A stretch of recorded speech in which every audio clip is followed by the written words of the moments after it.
Good afternoon, folks. January 6th, 2022. These are the Tainung 64 variety of the sweet potato. They've been in the ground as slips since August the 7th, 2021. Alright, this is pretty much a full sun location. They, in my opinion, don't do too well here. And what I've done is I've weeded the area, and now I'm checking to see the crop yield, and this is about the size of the yams. Not very big, but it's a good thing to see this because that means they're producing.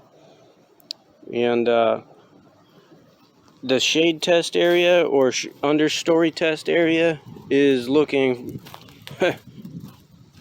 light years better than that area back there. And this was started in I think like 9/17 of 2021. These slips were moved over here.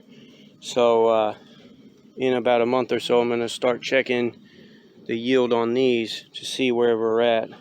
But they're doing much better than the ones that are in the full sun location. Anyhow, thanks for watching, and I'll keep you updated. Have a good day.